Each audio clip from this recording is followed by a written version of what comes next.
friends. So welcome back to my channel Code Enlightenment. इस channel पे मैंने CS510 software requirements and specification जो है इसकी शॉर्ट लेक्चर की सीरीज़ शुरू की है। ये उस सीरीज़ की तीसरी वीडियो है जिसमें वीक 3 जो है उसे हम कवर करेंगे। तो मैं प्लीज़ मेरा चैनल जो कोड एनलाइटमेंट है इसे सब्सक्राइब करें और वीडियो पसंद आए तो लाइक और शेयर करें। सो चलें शुरू करते हैं।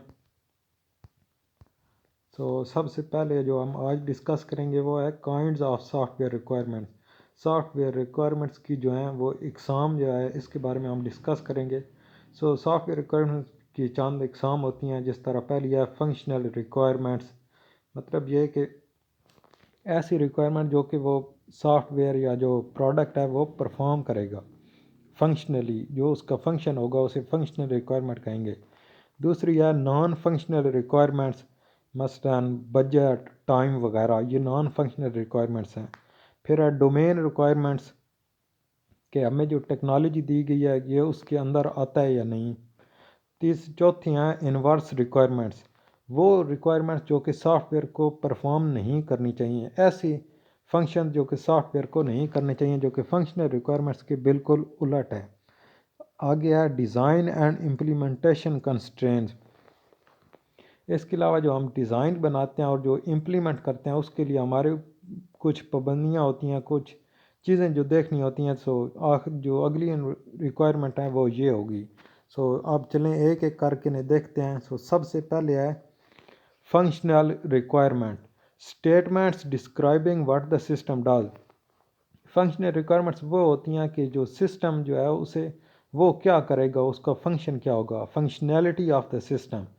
Functional requirements should be complete and consistent. जो फंक्शनल रिक्वायरमेंट्स है हमारी वो कंप्लीट होनी चाहिए और कंसिस्टेंट होनी चाहिए। ये ही सबसे अहम रिक्वायरमेंट्स होती हैं, क्योंकि इसके अंदर हम तमाम जो है सॉफ्टवेयर के वो फंक्शंस जो है उन्हें डिस्क्राइब करते हैं। आगे हम एक मिसाल भी देख लेते हैं। The user shall be able to search either the entire database of patients और select a subset from it. मिसाल के तौर पर एक जो यूज़र है उसे जो मरीज़ का या जो हॉस्पिटल का डेटाबेस है उससे वो तमाम जो हैं पेशेंट्स जो मरीज़ हैं उनकी या तो जो इन्फॉर्मेशन हासिल कर सके, या जो कौन से पेशेंट्स एडमिटेड हैं या कौन से पेशेंट जो हैं उन्हें अस्थमा का बीमारी है, इस तरह वो यूनिकली तमाम जो है वो एक्सेस यूज़र जो है वो कर सके। ये एक फंक्शनल रिक्वायरमेंट है। आगे चलते हैं और देखते हैं non functional requirements. Quality factors, design criteria and matrix. ये बेसिकली फंक्शनल रिक्वायरमेंट्स नहीं होती, लेकिन जिस तरह की क्वालिटी इस सॉफ्टवेयर की क्या होगी ये एक नॉन फंक्शनल रिक्वायरमेंट है। डिज़ाइन भी कैसा होगा ये भी, और मैट्रिक्स भी। Non functional requirements defines how the system suppose to be. Most non-functional requirements relate to the system as a whole. They include constraints on timing, performance, reliability, security, maintainability, accuracy, the development process, standards, etc. जो non functional requirement जिस तरह वक्त है, performance software की कैसी होगी, वो reliable होगा या नहीं, सिक्योरिटी जो है वो उसकी कैसी होगी। ये सारी जो चीज़ें ये नॉन फंक्शनल रिक्वायरमेंट्स में आती हैं। Often more critical than individual functional requirements, ये जो होती हैं वो इंडिविजुअल जो फंक्शनल रिक्वायरमेंट्स हैं उनसे ज़्यादा मुश्किल और क्रिटिकल होती हैं। आगे है domain requirements, requirements that come from the application domain and reflect fundamental characteristics of that application domain.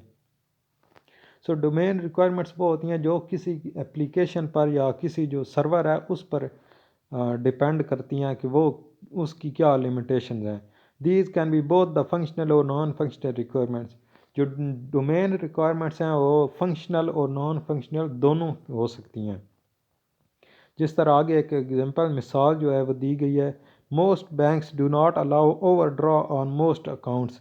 जो ज़्यादातर बैंक्स होते हैं ये उनकी एक डोमेन रिक्वायरमेंट होती है कि वो ज़्यादातर अकाउंट्स को जो है वो ओवर ड्रॉ करने की इजाज़त नहीं देते। However most banks allow some accounts to be overdrawn. लेकिन जो ज़्यादातर बैंक्स हैं वो कुछ ऐसे अकाउंट्स हैं जिन पर वो ओवरड्रॉन की फैसिलिटी देते हैं, तो ये एक डोमेन रिक्वायरमेंट है। आगे है inverse requirements. They explain what the system shall not do. जो इन्वर्स रिक्वायरमेंट्स हैं ये फंक्शनल रिक्वायरमेंट्स की बिल्कुल अपोजिट होती हैं। ये फंक्शनल रिक्वायरमेंट्स में हम वो रिक्वायरमेंट डिस्क्राइब करते हैं जो सिस्टम को फंक्शन परफॉर्म करना है, जबकि इन्वर्स रिक्वायरमेंट्स में वो रिक्वायरमेंट हम बताते हैं जो कि सिस्टम को परफॉर्म नहीं करनी चाहिए। Many people find it convenient to describe their needs in this manner. जो ज़्यादातर डेवलपर्स हैं वो इस तरह जो रिक्वायरमेंट्स हैं उन्हें लिखना जो है वो पसंद करते हैं। आगे मिसाल देखें एक इन्वर्स रिक्वायरमेंट्स की। The system shall not use red colour in the user interface van ever it is asking for inputs from the end user. यानी कि जब भी सिस्टम जो है वो एंड यूज़र है उससे इनपुट्स लेगा तो उसे जो रेड कलर है वो यूज़ नहीं करना चाहिए। ये एक इन्वर्स रिक्वायरमेंट है। आगे है design and implementation constraints. They are development guidelines within which the designer must work. ये डेवलपमेंट गाइडलाइंस होती हैं जिनके अंदर जो डिज़ाइनर है उसने जिन लिमिट के अंदर रहकर डिज़ाइनर ने काम करना होता है। These requirements can seriously limit design and implementation options.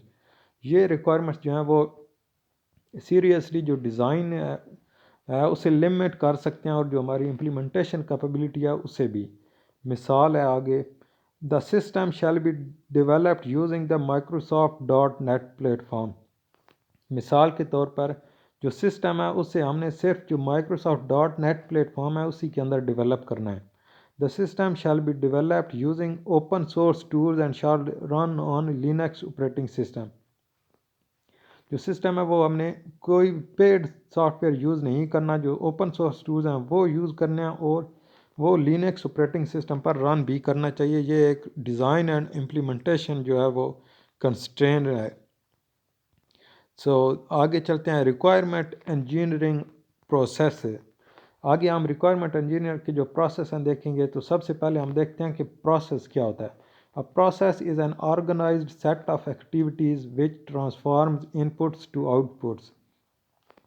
Process basically एक सेट ऑफ एक्टिविटीज़ होता है जो कि इनपुट को आउटपुट में तब्दील करता है। Process document the steps in solving a certain problem. Process जो होते हैं वो डॉक्यूमेंट स्टेप्स होते हैं जिनके ज़रिए से हम कोई जो है वो प्रॉब्लम है उसे सॉल्व करते हैं। Why process.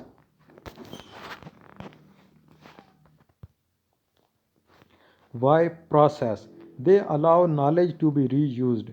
हम जब प्रोसेस बनाते हैं तो इससे हम जो है एक ही तरीका है वो बार बार इस्तेमाल किया जा सकता है।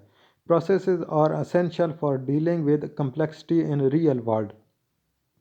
जो प्रोसेसेस होते हैं वो ज़रूरी होते हैं एक बहुत ही पेचीदा जो है वो प्रॉब्लम सॉल्व करने के लिए रियल वर्ल्ड के अंदर। आगे चलते हैं। आगे हमें प्रोसेस जो है उसकी दो मिसालें दी गई हैं। An instruction manual for operating a microwave oven. जिस तरह माइक्रोवेव ओवन का एक इंस्ट्रक्शन मैनुअल होता है वो एक प्रोसेस है। इसी तरह an instruction manual for assembling a computer और इट्स पार्ट्स। कंप्यूटर को या उसके पार्ट्स को असेंबल करने के लिए जो हमें मैनुअल दिया जाता है या जो किसी भी प्रोडक्ट के साथ मैनुअल आता है वो बेसिकली उसका प्रोसेस होता है। आगे है सॉफ्टवेयर प्रोसेसेस। अब हम सॉफ्टवेयर प्रोसेसेस देखेंगे। Software engineering as a discipline has many processes. जो सॉफ्टवेयर इंजीनियरिंग है उसके अंदर असल में बहुत सारे जो प्रोसेस होते हैं।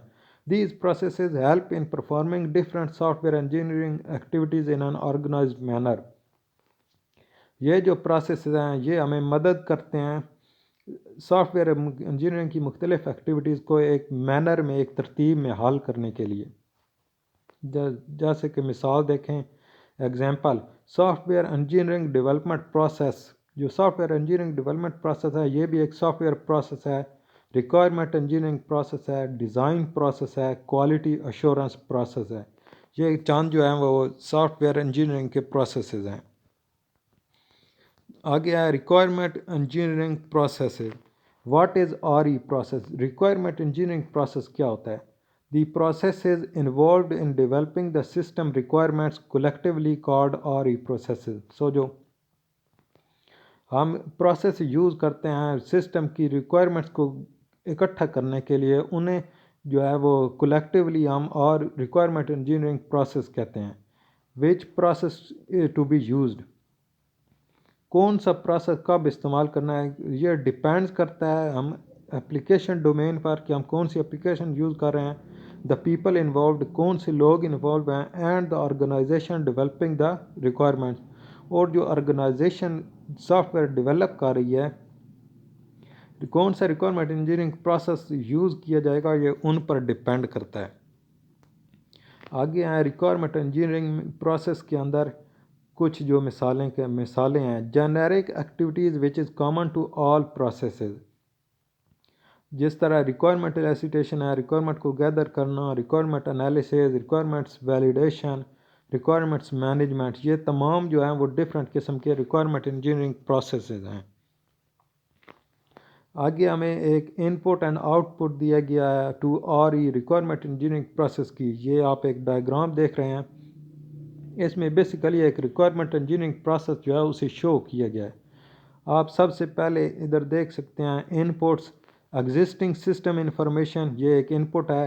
स्टेक होल्डर नीड्स, ये भी इनपुट है. Organisation standards, regulations, domain information, ये तमाम जो हैं वो इनपुट्स हैं. और फिर एक रिक्वायरमेंट इंजीनियरिंग प्रोसेस है, उसके बाद जो आउटपुट्स हमारे पास आती हैं वो है agreed requirements, system specifications, system models. So basically हम इन तमाम यानी कि जो हमारे पास सिस्टम इंफॉर्मेशन मौजूद है, वो जो स्टेक होल्डर्स हैं, जो ऑर्गेनाइजेशंस हैं, जो रेगुलेशंस और डोमेन्स हैं, उन सब से हम जो हासिल करते हैं, जो आउटपुट हासिल करते हैं वो होता है एग्रीड रिक्वायरमेंट्स, वो रिक्वायरमेंट्स जिन पर तमाम स्टेक होल्डर्स एग्री कर जाते हैं. और सिस्टम स्पेसिफिकेशन के सिस्टम की स्पेसिफिकेशन क्या होंगी, और सिस्टम मॉडल्स, और सिस्टम का मॉडल क्या होगा. आगे हमें एक रिक्वायरमेंट इंजीनियरिंग एक्टिविटीज़ के अंदर ये लीनियर मॉडल शो किया गया है. ये भी वही चीज़ है, सिर्फ लीनियर जो है इसे शो किया गया है. जिस तरह से पहले देखें तो रिक्वायरमेंट एलिसिटेशन है, ये हम user needs, domain information, existing system information, regulation, standards, ये इनपुट्स हैं. इन इनपुट्स की मदद से हम रिक्वायरमेंट को जो है वो गैदर करते हैं. फिर हमारे पास जो आउटपुट है वो है रिक्वायरमेंट्स एनालिसिस एंड नेगोशिएशन.